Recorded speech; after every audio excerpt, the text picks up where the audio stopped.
नमस्कार, मैं हूं राजेश श्रीवास्तव। आप देख रहे हैं सरिता प्रवाह। आज मैं जिस खबर पर बात करने वाला हूं, जाहिर सी बात है, वो बात है पश्चिम बंगाल के चुनावों की। जब मैं आपसे बात कर रहा हूं तो अब चुनाव के मात्र परिणाम आने के 10 घंटे से भी कम का समय बचा हुआ है। यानी कि सुबह 7 बजे से मतगणना शुरू हो जाएगी और आपको उसके बाद से ही रुझान मिलने शुरू हो जाएंगे और 12 बजते बजते परिणाम आप सबके सामने लगभग पश्चिम बंगाल की तस्वीर साफ हो जाएगी। लेकिन इसके पहले आपको बता दूं कि पश्चिम बंगाल के अब तक जो भी एग्ज़िट पोल आए हैं, 7 में से 6 एग्ज़िट पोलों ने साफ कर दिया है कि पश्चिम बंगाल में ममता बनर्जी की सरकार जा रही है। यानी कि 4 मई दीदी गई। पश्चिम बंगाल की सरकार जाते हुए सभी एग्ज़िट पोलों ने 7 में से 6 ने यह ऐलान किया है। लेकिन ये पहली बार नहीं है। 2021 के विधानसभा चुनाव में भी कमोवेश बिल्कुल सही यही तस्वीर थी। तब भी एग्ज़िट पोलों ने कहा था कि भारतीय जनता पार्टी 200 सीट पाने जा रही है, लेकिन तब भारतीय जनता पार्टी 100 का आंकड़ा भी नहीं पार कर पाई थी और 77 सीटों पर सिमट गई थी। अब कल जब परिणाम आएंगे तो क्या ये एग्ज़िट पोल एग्जैक्ट पोल बनेंगे, या फिर ममता बनर्जी की सरकार जाएगी, या फिर ममता बनर्जी चौथी बार मुख्यमंत्री पद की शपथ लेंगी, या फिर भारतीय जनता पार्टी जैसा कि एग्ज़िट पोल बता रहे हैं 200 का आंकड़ा पार कर लेगी। ये तमाम सारी कवायद आज चैनलों की सुर्खियां बनी हुई हैं, मीडिया की सुर्खियां बनी हैं। और आपको बता दूं कि पूरे देश में अगर किसी चुनाव की सबसे ज़्यादा चर्चा होती है तो उत्तर प्रदेश के बाद पश्चिम बंगाल की ही चर्चा होती है, क्योंकि ममता बनर्जी जो हैं वो पूरी विपक्ष की ओर से अकेले मोदी से मुकाबिल होती हैं। आपको बता दूं कि लेकिन जब हमने इस संबंध में बात करने से के पहले लोगों से जानना समझा, जो लोग वहाँ पर चुनाव गए थे, तो मैंने उनसे पूछा कि भारतीय जनता पार्टी किस आधार पर ये दावा कर रही है कि इस बार उसकी सरकार बन रही है। क्योंकि पूरे चुनाव प्रचार के दौरान भारतीय जनता पार्टी ने एक भी बात नहीं की। इससे पूरे चुनाव प्रचार यही कहती रही कि टीएमसी के गुंडे, लेकिन वो अपनी कोई योजना नहीं बता सके। तो संघ का बहुत नपा तुला जवाब था। संघ के एक वरिष्ठ पदाधिकारी ने कहा, मुझे एक उदाहरण देते हुए उन्होंने कहा कि जब विभीषण लंका से राम से मिलने गए थे तो राम ने कुछ और नहीं पूछा था विभीषण से, सिर्फ एक ही सवाल पूछा था, खल मंडली बसों दिन राती, सखा धर्म निभई के भांति। हे मित्र, आप दुश्मनों के बीच में रह रहे हैं, आपका धर्म किस तरह आप धर्म का पालन कर पा रहे हैं। तो इस तरह इसीलिए हम लोग भी ये पूछ रहे थे कि जो लोग वहाँ पश्चिम बंगाल में हैं वो किस तरह से अपना जीवन जी पा रहे हैं। तो आज इन सब तमाम सवालों पर विराम लगने जा रहा है और हम आपके साथ लेकर के आए हैं उत्तर प्रदेश के जाने माने ज्योतिषाचार्य आचार्य राजीव चतुर्वेदी को। आप जैसा कि सब बखूबी जानते हैं कि जब भी राजनीतिक विश्लेषकों की राय जानने के बाद भी जब हम अंतिम में गुजरते हैं तो राजीव चतुर्वेदी जी के पास ज़रूर जाते हैं, क्योंकि अंतिम मोहर वही लगाते हैं। और कमोवेश अब तक के लगभग एक चुनावों की बात छोड़ दें तो हर चुनाव में परिणाम में उनका आंकड़ा बिल्कुल साफ सही होता हुआ दिखाई पड़ रहा है। तो इस हिसाब से अगर कहें तो उनके दावों की और उनकी जानकारी का रेशियो 97% से ऊपर है।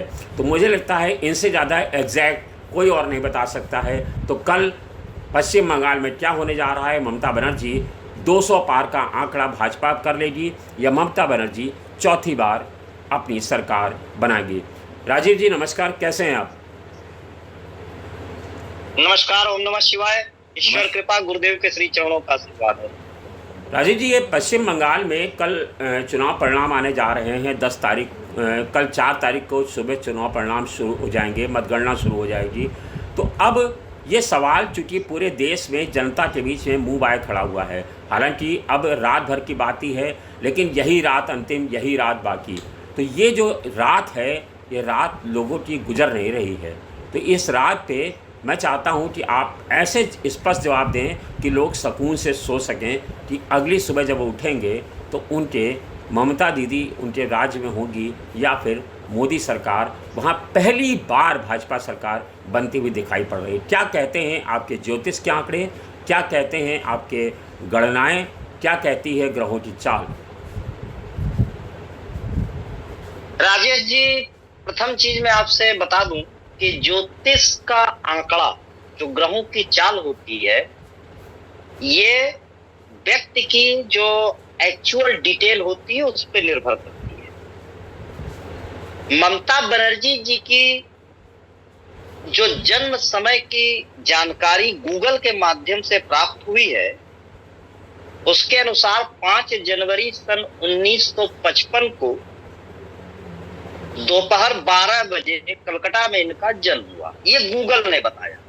मुझे अब ये सही है या गलत है ये मैं नहीं जानता। पश्चिम बंगाल के चुनाव में ममता जी का चेहरा ही सामने है जो चुनाव लड़ रही है जी। ये बात बिल्कुल सही है कि उनकी पार्टी का नाम तृणमूल कांग्रेस है और तृणमूल कांग्रेस को चुनाव चिन्ह आवंटित होने का समय, उस पार्टी के गठन का समय, ये मुझे ज्ञात नहीं है। लेकिन मुख्य चेहरा तृणमूल कांग्रेस की तरफ से ममता बनर्जी का है, तो इसलिए हम ममता बनर्जी के ही जो हमारे सामने बर्थ चार्ट है उसी को बेस करके, आधार बना करके उसी पे वार्ता करेंगे। तो जैसा मैंने आपको बताया कि गूगल के माध्यम से ज्ञात हुआ था 5 जनवरी सन 1955 दोपहर 12 बजे, जन्म स्थान कलकत्ता जी। यानी मेष लग्न में इनका जन्म हुआ है। 2 डिग्री की लग्न है। मेष लग्न का मालिक मंगल होता है और वो 11th हाउस में कुंडली के 11वें घर में बैठा हुआ है जी। वर्तमान समय में ममता बनर्जी जी की जन्म कुंडली के अनुसार जो इनके जीवन में दशा चल रही है वो है शनि की महादशा। और राजेश जी, मैंने भी आप लोगों के मीडिया के माध्यम से और गूगल पे जैसे जो न्यूज वगैरह आ जाती है उस पे भी देखा, तो लोगों का ये भी कथन है कि भाई शनि की महादशा है तो इनको वो नुकसान भी करेगी, ये तमाम बातें आती हैं। लेकिन शनि की महादशा इनकी जिंदगी में 2007 में लगी थी, 2007 में इन मंथ ऑफ अगस्त। जो कुंडली मैंने आपको बताई उसके अनुसार मैं बात कर रहा हूं। जी जी जी। और जहां तक मेरी जो यादाश्त में आ रहा है कि इन्होंने मई 2011 में फर्स्ट टाइम पश्चिम बंगाल के मुख्यमंत्री पद की शपथ ली थी, तब भी शनि की महादशा ही थी जी। और शनि की महादशा में बुध का अंतर था। अभी वर्तमान में इनकी कुंडली में शनि की महादशा 16 अगस्त 2026 तक चल रही है जी। और शनि की महादशा में वर्तमान समय में गुरु की अंतरदशा है।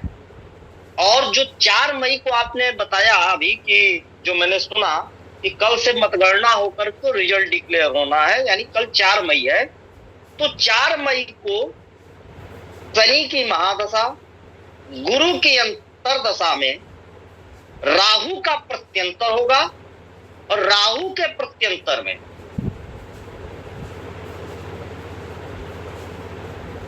गुरु की सूक्ष्म दशा होगी और मंगल की प्राण दशा होगी। देखिए भाई साहब, शनि का 12वें घर का गोचर लग्न से और वृष राशि है चंद्रमा से 11th हाउस का गोचर। इनकी जो पहले सीट आई थी ममता बनर्जी की, उसमें कमी लाएगा और संघर्ष कांटो भरा होगा, यानी हार जीत का जो अंतर होगा उसका जो एक मार्जिन कहते हैं ना हम लोग अंग्रेजी में, जी जी जी, वो बड़ा कठिन होगा, बहुत कम अंतरों का होगा। नेक टू नेक फाइट होगी, नेक टू नेक फाइट होगी, मतलब नेक, यस, राइट राइट, बहुत अच्छा शब्द आपने दिया कि नेक टू नेक फाइट होगी। बहुत अच्छा शब्द है ये।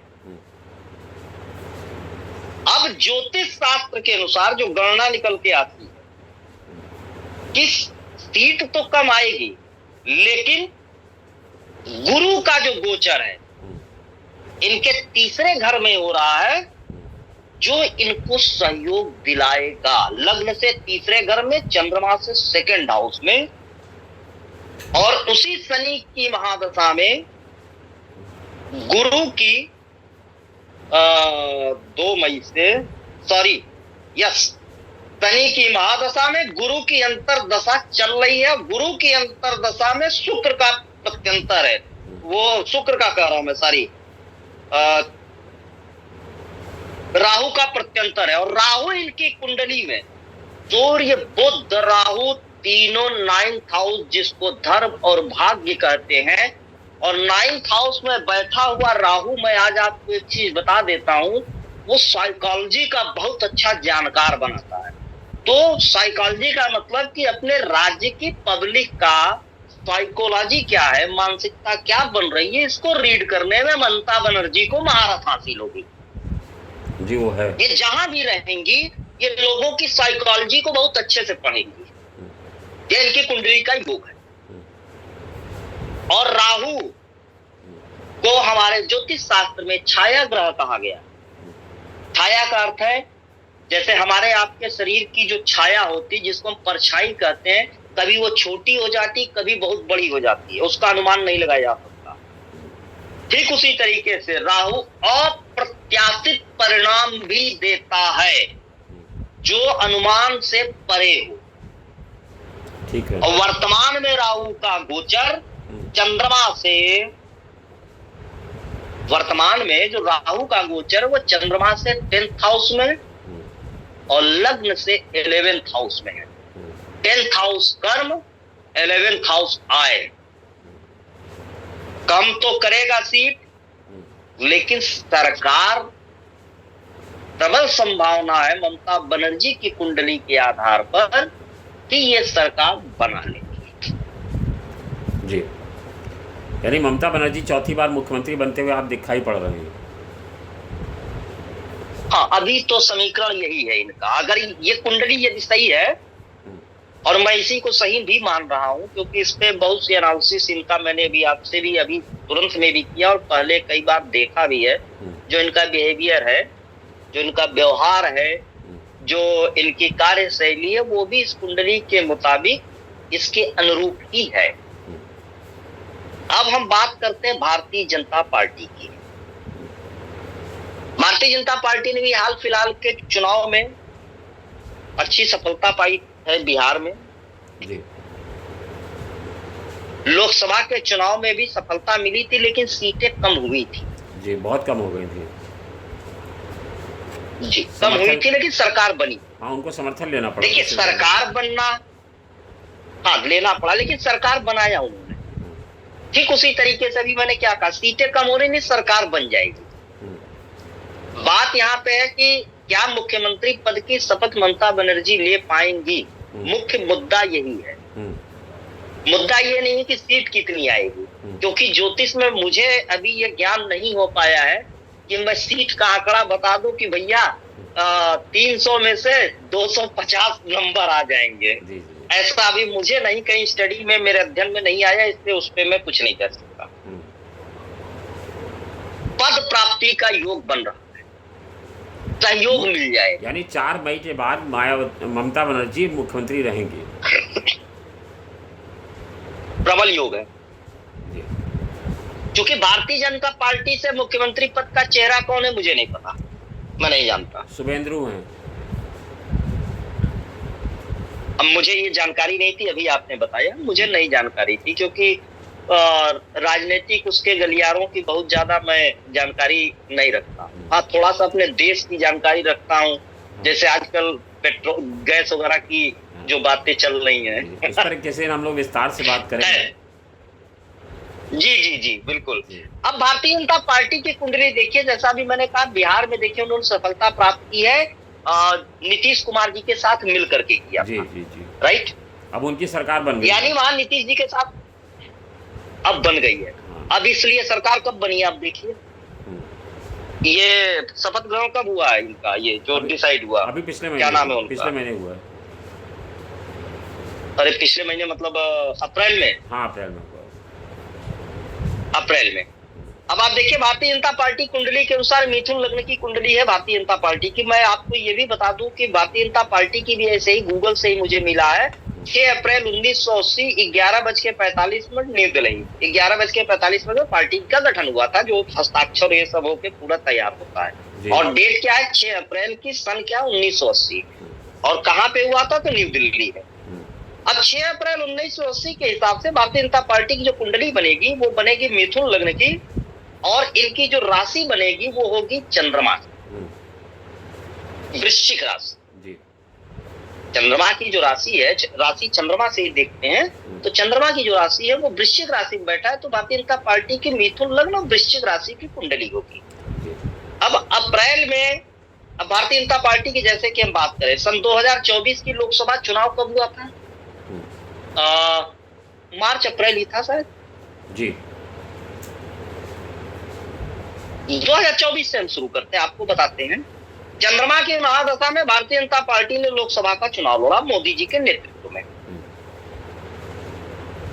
19 फरवरी 2024 को चंद्रमा की महादशा में शनि का अंतर समाप्त हुआ, 19 फरवरी 2024 को।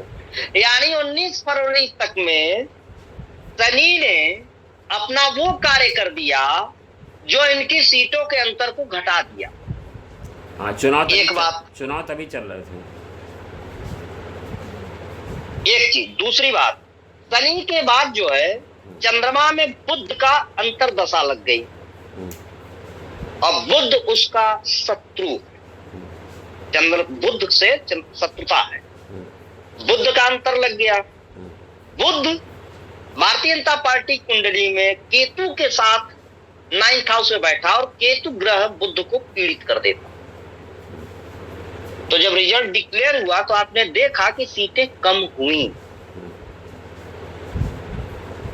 लेकिन सरकार बनी जी, क्योंकि गुरु का गोचर वो सपोर्ट कर रहा, शनि का गोचर वो सपोर्ट कर रहा। अभी 4 तारीख को चंद्रमा वृश्चिक राशि में है, जो पीड़ित होगा। चंद्रमा मन का कारक होता है, तो शुरुआत में ये संभावनाएं बनेंगी ममता बनर्जी के सामने कि इनका मन पीड़ित हो सकता है। इनको लगेगा कि मेरी चीजें जो है, नेक टू नेक जो फाइट आपने शब्द दिया था, उससे इनका मन पीड़ित हो सकता है जब शुरुआत होगी मतगणना की, क्योंकि चंद्रमा वृश्चिक राशि में गोचर कर रहा है, और ममता बनर्जी की कुंडली में वृश्चिक राशि उनके 8वें घर में आती है, जहां चंद्रमा नीच का भी होता है। मतलब शुरुआत में कुछ निराशा हाथ लग सकती है। यस जी, लेकिन फिर बढ़ने लगी। तो ये लास्ट समय तक निराशा तो नहीं रहेगी? नहीं, हमने कहा तो कि योग, भाई देखिए, मैं इसके आधार पे एक आकलन कर रहा हूं, मैं ईश्वर तो हूं नहीं, सही है। लेकिन प्रबल संभावना है कि जो विश्लेषण है कुंडली के अनुसार कि सरकार ये अपनी बना ले जाएंगे, लेकिन सीटें कम होंगी। ये सीटें तो कम होंगी, लेकिन जो चुनाव में एग्जिट पोल ने, जो बहुत सारे लोगों ने, सब लोगों ने कहा कि नहीं ममता बनर्जी जा रही है, ममता बनर्जी जा रही है। देखिए, हम ये कहेंगे, जैसे अभी आपने हमसे पूछा, ये हमारा अपना विश्लेषण है। ऐसे एग्जिट पोल का भी अपना कुछ आधार होगा, उसने भी कुछ विश्लेषण किया होगा। नहीं, वो तो लगातार हर चुनाव से फेल होता ही रहता है। वो तो हर चुनाव में फेल होता ही रहता है। पिछली बार भी उन्होंने कहा था, पिछली बार भी एग्जिट पोल ने कहा था कि ममता बनर्जी मुख्यमंत्री नहीं रहेंगी, अब बीजेपी सरकार बना लेगी। लेकिन वो चुनाव आया तो 100 सीटें भी भाजपा को नहीं आई। देखिए, प्रयास कर रहे हैं वो भी कि भाई उनका विश्लेषण खराब ना हो, सही उतरे, उसके लिए वो भी निरंतर प्रयास कर रहे हैं। बाकी ईश्वर की इच्छा के आगे तो कोई कुछ नहीं कर सकता। हम आप प्रयास करते हैं, कर्म कर सकते हैं, रिजल्ट क्या होगा वो ईश्वर जानता। हाँ, कर्म सार्थकता के साथ होना चाहिए, निष्पक्ष होना चाहिए। वो अच्छे का प्रयास नहीं करते हैं, वो इस बात का प्रयास करते हैं कि चुनाव से पहले ऐसा माहौल बने कि भाजपा की सरकार बन रही है।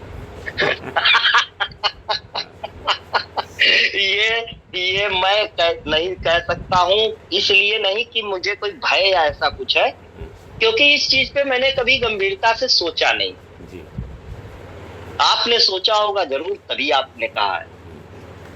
हमने लेकिन एक बात आपसे ये जरूर कही कि कर्म भी सार्थकता, ईमानदारी से, निष्पक्षता के साथ होना चाहिए।